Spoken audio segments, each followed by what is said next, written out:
አሰላሙ አለይኩም ወራህመቱላሂ ወበረካቱ። ሀባይቢ እንዴት ናችሁ? ሰላም ናችሁ ወይ? እኔ ደህና ነኝ አልሐምዱሊላህ። እናንተስ እንዴት ናችሁ? ስራ፣ ጤንነት፣ አፍያ ሁሉ ሰላም? እኔ ጋር ሁሉ ሰላም ነው አልሐምዱሊላህ። እናንተ ጋርስ እንዴት ነው? እኔ ደህና ነኝ አልሐምዱሊላህ ረብል ዓለሚን። እና ላይክ ሰብስክራይብ ለምታደርጉኝ ሁላ ከልቤ ከአንቺ ጋር የማመሰግናችሁ በጣም ነው የማመሰግናችሁ። እና ደግሞ እኔ ያው እንደዚህ በራሴ ቪዲዮ ሰርቼ እንዳለቅ ስለምፈራ ነው። ለምን በአሁኑ ሰዓት እነዚህ ሰዎች የዚህ ሀገር ሰዎች እንደ ድሮ አይደሉም፣ ጥሩ አይደሉም። በቃ የሆነ ትንሽ ነገር ነው ምክንያት የሚፈልጉት እኛን የሆነ ነገር ለማድረግ ማለት ነው። በዛ የተነሳ ነው እኔ የሆነ በቃ የሰውንም ሾርት ምናምን የሰውን ነገር በቪዲዮ ያገኙትን የምለቀው ለዛ ነው። ሼር ሰብስክራይብ እያደረጋችሁ ደግሞ አበረታቱኝ፣ አጠንክሩኝ እና ኢንሻአላህ እንትን እገዛለሁ ኢንሻአላህ ድምጼ ትንሽ እንዲወጣ በሱ እና ደግሞ በጣም ነው የማመሰግናችሁ የሀቢባ ቤተሰቦች፣ በጣም ከልቤ ነው የማመሰግናችሁ። አላህ ባላችሁበት ይጠብቃችሁ፣ ሰላማችሁን ያብዛልኝ። ላይክ ሰብስክራይብ ለምታደርጉኝ ደግሞ ከልቤ ነው የማመሰግነው እና ላይክ ሰብስክራይብ ሼር እያደረጋችሁ አበረታቱኝ። አገሬ ገብቼ ለሰራበት ስለምፈልግ አልሐምዱሊላህ ሰብስክራይብ አለኝ ግን ሰዓት የለኝም። ሰዓቴ ለምን እንደሆነ እንጃ ሰዓት እምቢ ብሎኛል። የሆነ ሰዓት 1600 ምናምን ሰዓት ነበረኝ። ያም ድሌት ሆኖ ወጣብኝ ሄደብኝ ማለት ነው። ከዛም በኋላ ያው አመት ሲያልፈው ይሄዳል አሉ። ከዛ ያም ሄዶብኝ አሁን ደግሞ ጭራሹንም ሰዓቱ ምንም ነገር አልንቀሳቀስም ብሎኛል። ላይክ ሰብስክራይብ እያረጋችሁ ስራም እየሰራችሁ ከፍታችሁ ቪዲዮዬን ተውልኝ። ከዛ ቪዲዮዬን እያያችሁልኝ ምናምን አበረታቱኝ የኔ ውዶች። ከልጆቼ ጋር ከተለየውኝ 13 ዓመት አልፎኝ 14ኛ ዓመቴን እያያዝኩ ነው። በቃ ያኔ ገብቻለሁ በሉኝ 14 ዓመት ማለት ቀላል አይደለም። ከልጅ ጋር ተለይቶ አንዴ ፊቱ ሳይታይ ልጅ የተወለደ ልጅ ተለያይቶ መኖር ማለት በጣም ከባድ ነው። ለእናት ብቻ ሳይሆን ለልጅም ከባድ ነው። ወላሂ ለልጆች ራሱ በጣም ከባድ ነው ተለያይቶ መኖር ማለት ነው።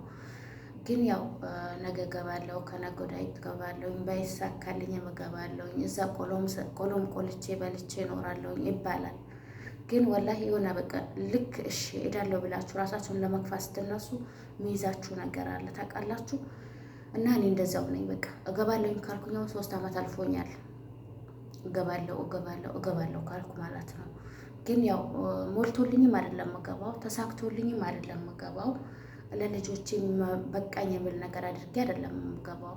ያው ማረፊያዬን ቤቴን ሰርቻለሁ አልሐምዱሊላህ ረብል ዓለሚን። ማረፊያ አለኝ፣ ክራይ የለብኝም። ግን በቃ የሆነ ተጨባጭ ነገር ይሄ እናደርግበታለሁ ብዬ ያስኩት ነገር የለም ሌላ ማለት ነው። ለምን ልጆቼን ማስተምረው እኔ ነኝ፣ ማለብሰው እኔ ነኝ፣ የሚፈልጉትን ነገር ማማለው እኔ ነኝ። ልጆቼ ትናንሽ የጻን ልጆች አይደሉም። ያው ትቻቸው ከመጣው በኋላ አልሐምዱሊላህ ረብል ዓለሚን አላህ ሱብሓነሁ ወተዓላ እሱ እንደሰጠኝ እሱ ያቆየልኝ በጤና ባፊያ መጥፎውን አርቆላቸው ጥሩን አቅርቦላቸው እሱ ይጠብቅልኝ፣ እሱ በሰላም ያገናኘኝ። ትናንሽ ያሉ ነበር ጥያቸው የመጣሁት አልሐምዱሊላህ። አሁን ጎርምሰው አሉ፣ ምንም አይሉም። አሁን ጠንክረው አሉ፣ ምንም አይሉም። ግን እዚህ ጋር ያው አባትም እናትም ሆኜ ልጆቼ የምንከባከበው እኔ ነኝ። ወላሂ ያው የእናት ናፍቆት የእናትም ትንፋሽ ባያገኙም እናትነትም ባያገኙም ግን ለልጅ እናትነት ነው እንጂ የሚያስፈልገው ብር አያስፈልገውም፣ ገንዘብ አያስፈልገውም። የእናት ፍቅር ነው የሚያስፈልገው። ያንን ደግሞ የእናት ፍቅርን ለመስጠት ደግሞ እኔ ምንም አልሳካም አለኝ፣ አልሟላም አለኝ። በቃ የምሰራት ከማደርጋት ከአንድ በኩል ቤት እየሰራው ከአንድ በኩል ደግሞ ለልጆቼ ወጪ እያደረግኩኝ ምንም ነገር አልሳካም አለኝ። ወላሂ 14 ዓመቴ ነው። በቀደም ራሷም አዲስ በወጣው ቀራራ አገባለሁ ብዬ ተነሳውኝ፣ ግን አልተሳካልኝም። በቃ የሆነ የጎደለው ነገር ስላለ እቺ ነገር ብትጎድልብኝ 200,000 ቢይዝ 300,000 ቢይዝ ገብቼ ሰዎች እንደላይ ሽንኩርቱም ለቸረቸር ሲባል በቃ መንገዱ ተዘጋብኝ። አሁንም ተመልሶ ማለት ነው። አሁን ዞሮ የምጠብቀው 1 ዓመት ይመስለኛል፣ ወይም ደግሞ 6 ወር 7 ወር ነው የምጠብቀው ይመስለኛል። ኢንሻአላህ ዱአ አድርጉልኝ በሰላም አላህ ከልጆቼ ጋር እንዲጨምረኝ። እኔ ውዶች ልጆቼ ናፍቆት ሊገለኝ ነው ወላሂ። ስንት ዓመት አስቡት እኮ 14 ዓመት ማለት ከልጅ ተለይቶ አስቡት። ለእኔ እንኳን የከበደኝ ለልጆቼስ እንዴት ነው የሚሆነው? ልጆቼ ደግሞ የሚኖሩት ብቻቸው ነው፣ ከሰራተኛ ጋር ነው የሚኖሩት።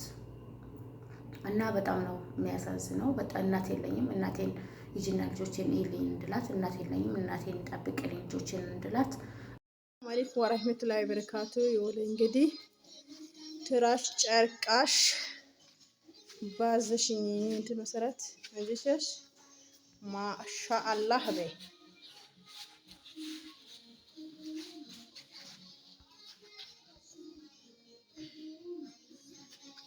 ሙታወጭ ሮላሽ ቀና በሉታል። ይሄ በቢማቱ አልቄታማ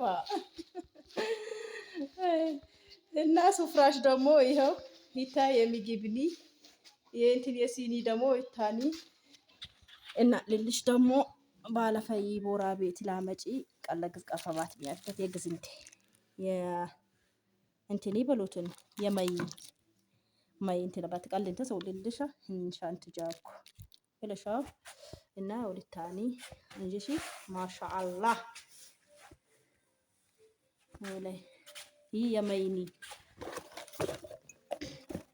ወላይ